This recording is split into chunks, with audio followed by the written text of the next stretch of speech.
बिस्मिल्लाहिर्रहमानिर्रहीम। नाज़रीन अस्सलाम वालेकुम रहमतुल्लाह। एक ज़रूरी इत्तला देने के लिए ये वीडियो बनाई जा रही है। जैसा कि आप जानते हैं कि मेरा बैनुल अक़वामी टूर और जो मेरा सफ़र है वो आज तैयार है और मैं कराची, दुबई और सऊदी अरब के सफ़र के लिए आए रवाना हो रहा हूँ। तो कराची के जो मरीज़ हैं हमारे, वो 30 अप्रैल और 1 मई को कराची में मुझे आयशा मंजिल में चेक करवा सकते हैं और व्हाट्सएप पे वो मुझसे पेज की टाइम ले लें।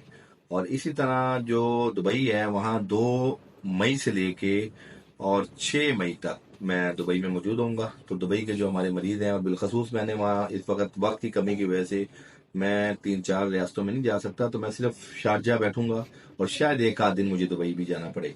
तो ये 2 मई से लेके 6 मई तक मैं दुबई मौजूद होऊंगा शारजा में। तो वहाँ के जो मरीज़ हैं और बाकी दोस्त अहबाब, हल्का अहबाब से मैं पेशगी माजरत के वक्त की कमी की वजह से मैं उनको टाइम नहीं दे सकूंगा, चूँकि मरीज़ों का वहाँ हमारी अपॉइंटमेंट ज़्यादा है।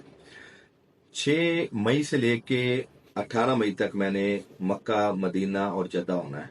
तो दोस्तों, जैसा कि आप जानते हैं कि सऊदी अरब का सफ़र खालिस्तान मेरा उम्रे के लिए होता है, लेकिन बहैसियत तबीब और जो है इंसानियत की खिदमत में ही खैर होती है।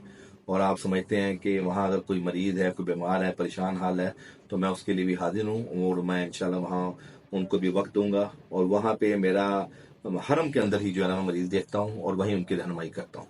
तो लिहाजा जो पाकिस्तान के हमारे मरीज़ हैं, उसमें हमने अपने तमाम ग्रुप्स में ये बताया है कि जी अब वो 20 मई को इंशाल्लाह हम दोबारा अपने मतब पे बैठेंगे, लेकिन मेरी अदम मौजूदगी में मेरा मतब भी खुला रहेगा। मतब सिद्दीकी बहादुर रोड और मतब सिद्दीकी जो मंसूरा है, ये दोनों मतब खुले रहेंगे। यहाँ हमारे जो एक्सपर्ट तबीब हैं, जो यहाँ मुस्नद तबीब हैं, वो मौजूद होंगे और आपकी खिदमत के लिए, और हमारा पूरा स्टाफ यहाँ मौजूद होगा। और जिन भाइयों की जो दवाइयाँ रिक्वायर्ड हैं वो हमें व्हाट्सअप कर दें, उनके नाम से उनको यहाँ से दवाइयाँ मिल जाएंगी। अल्लाह पाक से ये दुआ है कि अल्लाह पाक हमारे तमाम मरीजों को और बिलखसूस पाकिस्तान और बिलखसूस उम्मत मुसलमान के तमाम मरीजों को शिफाए कुल्ली अता फरमाए।